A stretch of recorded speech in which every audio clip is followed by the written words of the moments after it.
नमस्कार दोस्तों, हमारे YouTube चैनल में आपका स्वागत है। आज आपके लिए हम विष्णु पुराण के दूसरे अंश का 8वां अध्याय लेकर आए हैं, जिसमें सूर्य, नक्षत्र और राशियों की व्यवस्था और कालचक्र, लोकपाल तथा गंगा विर्भाव का वर्णन करेंगे। तो चलिए भगवान विष्णु से प्रार्थना करके कि हम सब पे अपनी कृपा दृष्टि बनाए रखें, शुरू करते हैं इस पाठ को। श्री पराशर जी मैत्रेय जी से कहते हैं कि मैंने तुमको ब्रह्मांड की स्थिति बता दी है, अब सूर्य आदि ग्रहों की स्थिति और उनके परिमाण सुनो। सूर्य देव के रथ का विस्तार 9000 योजन है तथा इससे दुगना उसका जुआ और रथ के बीच का भाग है। उसका धुरा यानी जिस पर रथ टिका है 1.5 करोड़ 7 लाख योजन लंबा है, जिसमें उसका पहिया लगा हुआ है। उसका पूर्वा, मध्याह्न और पराहरण रूप 3 नाभि, परिवस्त्रादि 5 अरे और षड ऋतु रूप 6 नेमी वाले अक्षय स्वरूप संवत्सरात्मक चक्र में संपूर्ण काल चक्र स्थित है। 7 छंद ही उसके घोड़े हैं, जिनके नाम गायत्री, बृहति, उशिक, जगति, त्रिष्टुप, अनुष्टुप और पंक्ति, ये छंद ही सूर्य के 7 घोड़े हैं। भगवान सूर्य के रथ का दूसरा धुरा 45,500 योजन लंबा है। दोनों धुरों के परिमाण के तुल्य ही उसके युगाधों यानी जुओं का परिमाण है। इनमें से छोटा धुरा उस रथ के एक युगार्ध के सहित ध्रुव के आधार पर स्थित है और दूसरा धुरा चक्र मानसोत्तर पर्वत पर स्थित है। इस मानसोत्तर पर्वत के पूर्व में इंद्र की, दक्षिण में यम की, पश्चिम में वरुण की और उत्तर में चंद्रमा की पुरी है। उन पुरियों के नाम इस प्रकार हैं: इंद्र की पुरी वस्वोक्सारा, यम की संयमनी, वरुण की सुखा और चंद्रमा की विभावरी है। ज्योतिष चक्र के सहित भगवान भानु दक्षिण दिशा में प्रवेश कर छोड़े हुए बाण के समान तीव्र वेग से चलते हैं। भगवान सूर्यदेव दिन और रात्रि की व्यवस्था के कारण हैं और राग आदि कलेशों के क्षीण हो जाने पर वह ही क्रम मुक्ति भागी योगी जनों के देवयान नामक श्रेष्ठ मार्ग हैं। सभी द्वीपों में सर्वदा मध्याह्न तथा मध्य रात्रि के समय सूर्यदेव मध्य आकाश में सामने की ओर रहते हैं। इसी प्रकार उदय और अस्त भी सदा एक दूसरे के सम्मुख भी होते हैं। समस्त दिशा और विदिशाओं में जहाँ के लोग रात्रि का अंत होने पर सूर्य को जिस स्थान पर देखते हैं, उनके लिए वहाँ ही उसका उदय होता है और जहाँ दिन के अंत में सूर्य का तिरोभाव होता है, वहीं उसका अस्त कहा जाता है। हमेशा एक रूप से स्थित सूर्य देव का वास्तव में ना तो उदय होता है और ना ही अस्त, बस उनका देखना और ना देखना ही उनके उदय और अस्त का कारण है। मध्याह्न काल में किसी की पुरी पर प्रकाशित होते हुए सूर्यदेव 3 पुरियों और 2 कोणों यानी विदिशाओं को प्रकाशित करते हैं। इस प्रकार अग्नि और कोणों में से किसी एक कोण में प्रकाशित होते हुए वह 3 कोण और 2 पुरियों को प्रकाशित करते हैं। सूर्यदेव उदय होने के अनंतर मध्याह्न पर्यंत अपनी बढ़ती हुई किरणों से तपते हैं और फिर क्षीण होती हुई किरणों से अस्त हो जाते हैं। सूर्य के उदय और अस्त होने से ही पूर्व और पश्चिम दिशाओं की व्यवस्था हुई है। वास्तव में तो वे जिस प्रकार पूर्व में प्रकाश करते हैं, उसी प्रकार पश्चिम तथा पार्श्ववर्तनी यानी कि उत्तर और दक्षिण दिशाओं में भी करते हैं। सूर्यदेव देव पर्वत सुमेरु के ऊपर स्थित ब्रह्मा जी की सभा के अतिरिक्त और सभी स्थानों को प्रकाशित करते हैं। उनकी जो किरणें ब्रह्मा जी की सभा में जाती हैं, वे उसके तेज से निरस्त होकर उल्टी लौट आती हैं। सुमेरु पर्वत समस्त द्वीप और वर्षों के उत्तर में है, इसलिए उत्तर दिशा में सदा दिन और रात रहते हैं। रात्रि के समय सूर्य के अस्त हो जाने पर उसका तेज अग्नि में प्रविष्ट हो जाता है, इसलिए उस समय अग्नि दूर से प्रकाशित होने लगता है। इसी प्रकार दिन के समय अग्नि का तेज सूर्य में प्रविष्ट हो जाता है। मतलब अग्नि के संयोग से ही सूर्य अत्यंत प्रखर तेज से प्रकाशित होता है। इस प्रकार सूर्य और अग्नि के प्रकाश तथा उष्णता में तेज परस्पर मिलकर दिन रात में वृद्धि को प्राप्त होते रहते हैं। मेरु के दक्षिण और उत्तरी भूमध्य में सूर्य के प्रकाशित होते समय अंधकारमयी रात्रि और प्रकाशमय दिन क्रमशः जल में प्रवेश कर जाते हैं। दिन के समय रात्रि के प्रवेश करने से जल कुछ ताम्रवर्ण दिखाई देता है, किंतु सूर्य अस्त हो जाने पर उसमें दिन का प्रवेश हो जाता है। इसलिए दिन के प्रवेश के कारण ही रात्रि का समय शुक्ल वर्ण हो जाता है। इस प्रकार जब सूर्य पुष्कर द्वीप के मध्य में पहुंचकर पृथ्वी का तीसरा भाग पार कर लेता है तो उसकी वह गति एक मुहूर्त की होती है।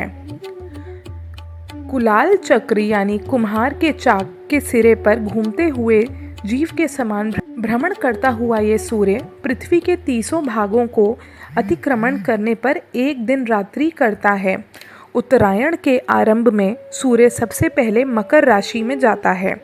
उसके बाद वह कुंभ मीन राशियों में एक राशि से दूसरी राशि में जाता रहता है। इन तीनों राशियों को भोग चुकने पर सूर्य रात्रि और दिन को समान करता है, वैशुवती गति का अवलंबन करता है। उसके अनंतर नित्य प्रति रात क्षीण होने लगती है और दिन बढ़ने लगता है। मिथुन राशि से लेकर उत्तरायण की अंतिम सीमा उपस्थित होने पर वह कर्क राशि में पहुंचकर दक्षिणायन का आरंभ करता है। जिस प्रकार कुलाल चक्र के सिरे पर स्थित जीव अति शीघ्रता से घूमता है, उसी प्रकार सूर्य भी दक्षिणायन को पार करने में अति शीघ्रता से चलता है। अतः वह अति शीघ्रता पूर्व वायु वेग से चलते हुए अपने उत्कृष्ट मार्ग को थोड़े समय में ही पार कर लेता है। दक्षिणायन में दिन के समय शीघ्रता पूर्वक चलने से उस समय 13.5 नक्षत्रों को सूर्य 12 मुहूर्त में पार कर लेता है, किंतु रात्रि के समय मंदगामी होने से उतने ही नक्षत्रों को 18 मुहूर्त में पार करता है। कुलाल चक्र के मध्य में स्थित जीव प्रकार धीरे धीरे चलता है, उसी प्रकार उत्तरायण के समय सूर्य मंद गति से चलता है, इसलिए उस समय में थोड़ी सी भूमि भी अति दीर्घ काल में पार कर पाता है। उत्तरायण का अंतिम दिन 18 मुहूर्त का होता है। उस दिन भी सूर्य अति मंद गति से ही चलता है। ज्योतिषाद्र चक्र 13.5 नक्षत्रों को एक दिन में पार करता है, किंतु रात्रि के समय उतने ही नक्षत्रों को 12 मुहूर्तों में ही पार कर लेता है। जिस प्रकार नाभि देश में चक्र के मंद मंद घूमने से वहाँ का मत पिंड भी मंद गति से घूमता है, उसी प्रकार ज्योतिष चक्र के मध्य में स्थित ध्रुव अति मंद गति से घूमता है। जिस प्रकार कुलाल चक्र की नाभि अपने स्थान पर ही घूमती है, उसी प्रकार ध्रुव भी अपने स्थान पर ही घूमता रहता है।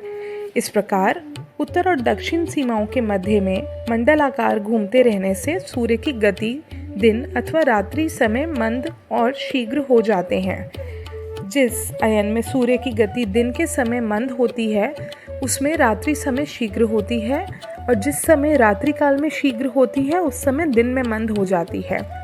सूर्य को सदा एक बराबर मार्ग ही पार करना पड़ता है। एक दिन रात्रि में यह समस्त राशियों को भोग कर लेता है।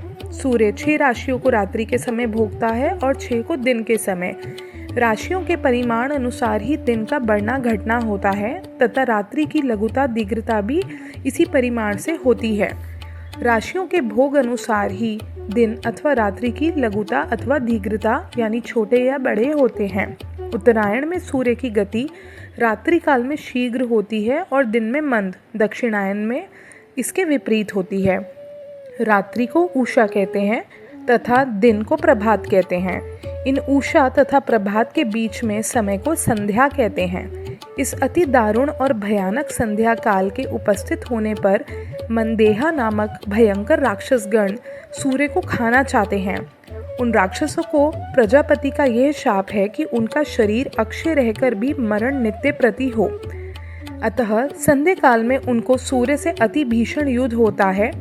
उस समय द्विजोतम गण जो ब्रह्म स्वरूप ओमकार तथा गायत्री से अभिमंत्रित जल छोड़ते हैं, उस वज्र स्वरूप जल से वे दुष्ट राक्षस गंध हो जाते हैं। अग्निहोत्र में जो सूर्य ज्योति इत्यादि मंत्र से प्रथम आहुति देता है, उससे सहस्त्रांशु दिन नाथ दे दीप्यमान हो जाते हैं। ओमकार विश्व, तेजस और प्राज्ञ रूप 3 धामों में से युक्त भगवान विष्णु हैं और संपूर्ण वाणियों वेदों के अधिपति हैं। उनके उच्चारण मात्र से ही राक्षस गण नष्ट हो जाते हैं। सूर्य विष्णु भगवान का अति श्रेष्ठ अंश और विकार रहित अंतर्ज्योति स्वरूप है। ओमकार उसका वाचक है और वह उसे उन राक्षसों से वध में अत्यंत प्रेरित करने वाला है। ओमकार उसका वाचक है और वह उसे उन राक्षसों के वध करने में अत्यंत प्रेरित करता है। उस ओमकार की प्रेरणा से प्रदीप्त होकर वह ज्योति मंदेहा नामक संपूर्ण पापी राक्षसों को दग्ध कर देती है, यानी मार देती है। इसलिए संध्योपासन कर्म का उल्लंघन कभी ना करें। जो पुरुष संध्योपासन नहीं करता वह भगवान सूर्य का घात करता है। तदंतर भगवान सूर्य संसार के पालन में प्रवृत्त हो बाल खिल्यादि ब्राह्मणों से सुरक्षित होकर गमन करते हैं। 15 निमेष की एक काष्ठा होती है और 30 काष्ठा की एक कला गिनी जाती है।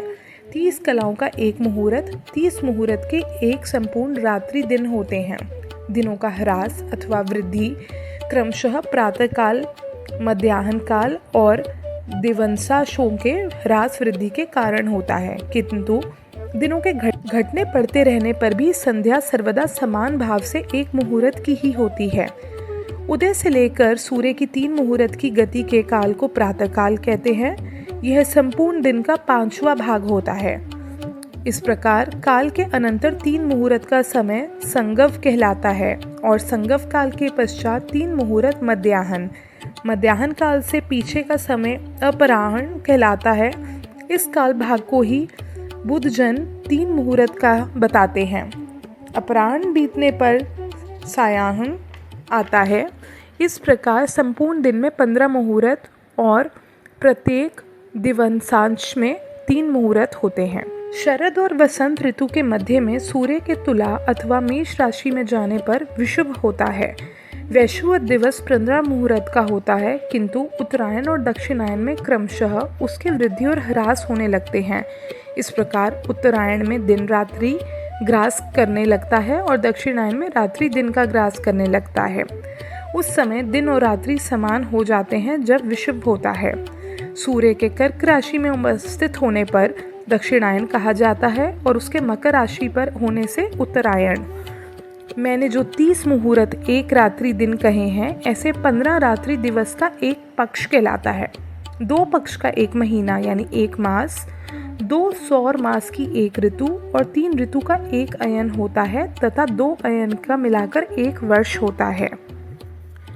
सौर, सावन, चंद्र और नक्षत्र इन 4 प्रकार के मासों के अनुसार विविध रूप से कल्पित संवत्सर 5 प्रकार के वर्ष यानी युग कहलाते हैं। यह युग ही सब प्रकार के काल निर्णय का कारण कहा जाता है।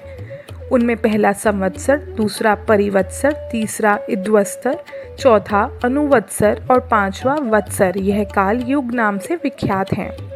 श्वेत वर्ष के उत्तर में जो श्रृंगवान नाम से विख्यात पर्वत है, उसके 3 श्रृंग हैं, जिनके कारण यह श्रृंगवान कहा जाता है।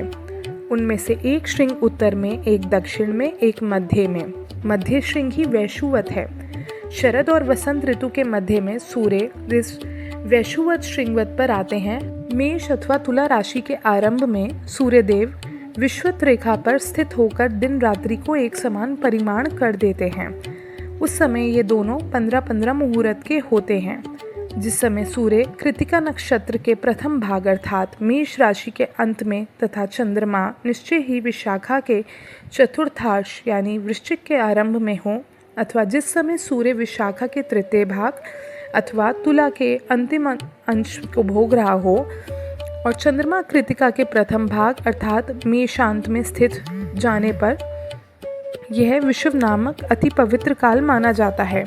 इस समय देवता, ब्राह्मण, पितृगण उद्देश्य से संयचित होकर दान आदि देने चाहिए। यह समय दान ग्रहण के लिए मानो देवताओं के खुले हुए मुख के समान है। विषुव काल में दान करने वाला मनुष्य कृतकृत्य हो जाता है।